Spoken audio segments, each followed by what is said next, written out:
ভিডিওটা আর বানাচ্ছি না, এই পার্ট 2টা পরের video. Hello everyone, welcome back to our channel happy উজপা ফ্যামিলি। কেমন আছেন সবাই? আশা করি ভালো আছেন, আমরাও ভালো আছি।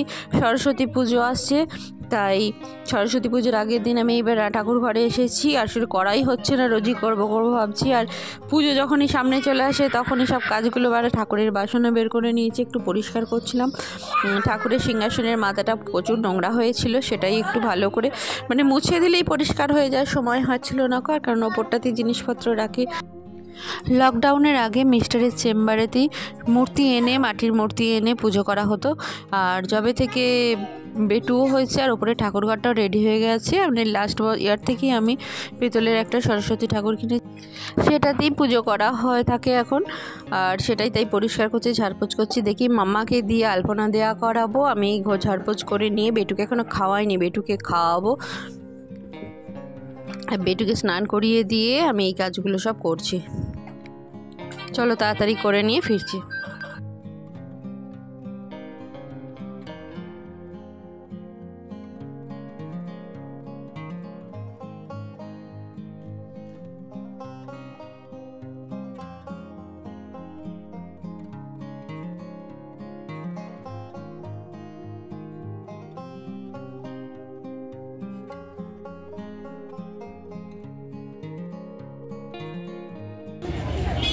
দেখো সব হলুদ দিয়ে আছে, দেখাচ্ছি।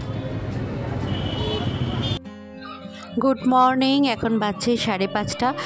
কালকে ভিডিওটা এন্ড করা হয়নি, আসলে দোকানে গিয়েছিলাম, এত ভিড় ছিল, কেনাকাটি করা ছিল, আর ভিডিওটা শেষ করতে পারিনি, ভিডিও করতেও পারিনি, এত ভিড় ছিল। বেটু মাম্মার একটা জামা কাপড় লাস্ট মুহূর্তে মনে পড়েছে, তাই কিনলাম। আর এখন স্নান হয়ে গেছে আমার, যাচ্ছি ঠাকুর ঘরে যাচ্ছি। কালকে সেরকমভাবে গোছগাছও করা হয়নি কো।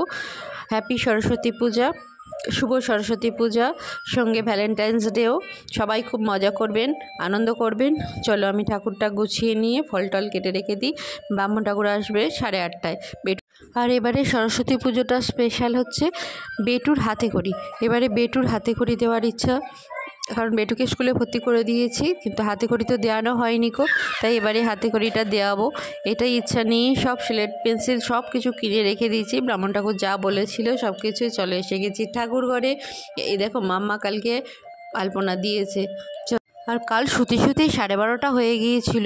আর বাড়িতে কোনো অনুষ্ঠান থাকলে না কীরকম ঘুমও হয় না দেখবে। আর বেটুকেও আমাকে তুলতে হবে, বেটুকে রেডি করাতে হবে, সব কিছু মিলেমিশে আমি আর কালকে আর ঘুমই হয়নি। কালকে 2টো ফোনে অ্যালার্ম দিয়েছিলাম যদি উঠতে না পারি, সেই জন্য।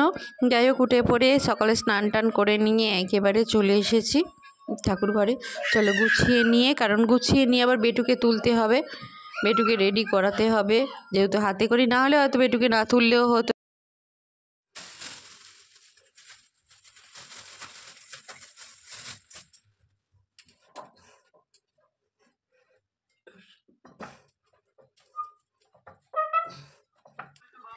ঠাকুরকে বসিয়ে দিয়েছি তার বেদিতে।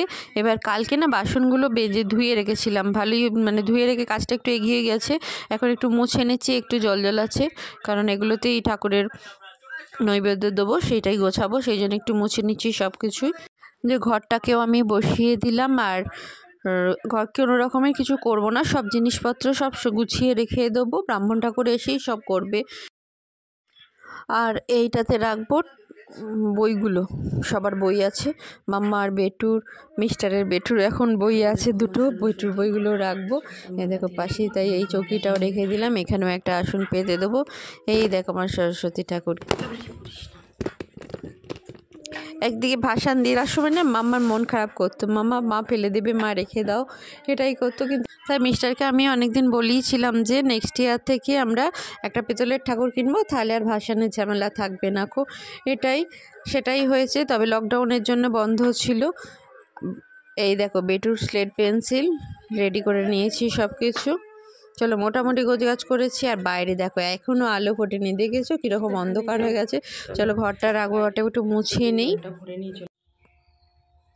চলো ঘর ক্লিন হয়ে গেছে, এবার তাড়াতাড়ি জোগাড়টা করে নিই, কোনো কিছু করা হয়নি গো। চলো করে তারপর ফিরছি। এই যে মিস্টারকে সঙ্গে নিয়ে চলে এসেছি, এখনো কয়েকটা জিনিস বাকি আছে, সেটা মিস্টার আনতে যাবে। আর এই দেখো মোটামুটি গুছিয়ে দিয়েছি, দেখো কেমন হয়েছে। আমার সরস্বতী ঠাকুরের গোছ গাছ চলছে যদিও এখনো, যে ফুল ওখানে এখনো ফল কাটা হয়নি গো। মোটামুটি এখন বাজছে 6টা। কয়েকটা জিনিস আমি গোছগাছ করতে এসে দেখলাম কয়েকটা জিনিস নেই, মিস্টারকে আবার বাজার পাঠাতে হবে। মিস্টার তাই কাগজ পেন নিয়ে চলে এসেছে, সেইগুলো কিনে আনবার জন্য বসে পড়েছে, লিখে নেবে কারণ ভুলে যায়। আর আমি দেখিনি কো যায় এনেছে, কিন্তু আজকে গোছাবার সময় দেখছি এই নেই সেই নেই, গামছা নেই, অনেক কিছুই নেই। সেইগুলি এখন এবার মিস্টার আনতে যাবে। এদিকে সকালবেলা খুলেছি কিনা দোকান তাও জানি না, রামন আবার 7:30 8:30টার মধ্যে চলে আসবে। এটা আমি এবার এত টেনশান হয়ে যায় না আমার, কোনো জিনিস এলে আগে থেকে রেডি করে রাখি, কিন্তু এবারই হয়নি কো, সেটাই খুব। বাজছে 6:30, মোটামুটি আমার কমপ্লিট হয়ে গেছে। আমি 4:30 মানে 4:30 অ্যালার্ম দিয়ে 5টার সময় উঠে একেবারে শ্যাম্পু করে স্নান করে পরিষ্কার হয়ে কাজটা করে নিলাম। মানে কাল কোনো কাজই হয়নি গো, টুকটাক কাজ হয়েছিল, আজ মোটামুটি কাজ হয়েছে যেটুকু আছে ব্রাহ্মণ ঠাকুরের। আর ফলটা কাটবো, যেহেতু 8টা 8:30টায় আসবে, 4:30টার মধ্যে হয়ে গেছে। মানে টেনশন করছিলাম এত না, যে কী করে হবে। আমি আগের দিন করে রাখি, তো এবার আর হয়ে ওঠেনি গো, তাই। আর ফলটা 4:30 বাজছে, একটু পরেই কাটবো। চলো নিচ থেকে ঘুরে আসি, চেঞ্জ করে চলে আসি। চলো একটু জ্বালাতো, আর একটা ধূপ দিয়ে যায়। চলো নিচে যাই, বেটুকে আবার রেডি করাতে হবে আজকে। এই দেখো হলুদ শাড়ি পরে নিয়েছি। চল এখনো ফল কাটা হয়নি, ফল কাটতে যাবো। শাড়িটা আমি রেডি হয়ে গেলাম, বাজছে 7:10। বেটুকে তুলবো, মাম্মা উঠে গেছে, মামা স্নান করতে গেছে। চল এবার উপরে যাই, ফলটা কেটে নিই। বাজছে 7:10, 7:15 হয়ে গেছে। দেখো হয়ে গেছে বেটা, করো না, চট করে চান করে একবারই তো নিয়ে ঢুকতে পারতিস। চল বাসনগুলো দেখো, ফল কেটে নিয়েছি, এবার গুছিয়ে নিই, থালাতে সাজিয়ে নিই, তাহলে মোটামুটি আমার কাজ শেষ হবে। একটু গুছিয়ে দিয়ে তবে চান করতে যাওয়া করো, রেডি হয়ে গেছে।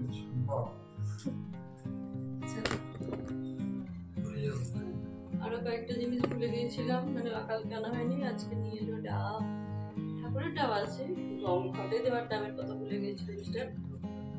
ঠিক আছে, দেওয়া নাম করেছিল না,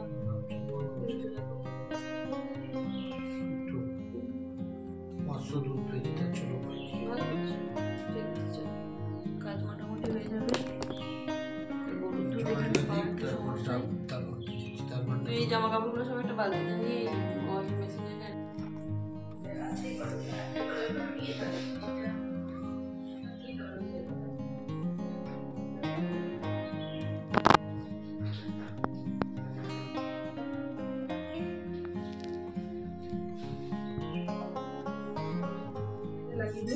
ঠিক আছে। তেমনি বছর মোটামুটি করেছি, আর সকালেই সব কিছু করেছি।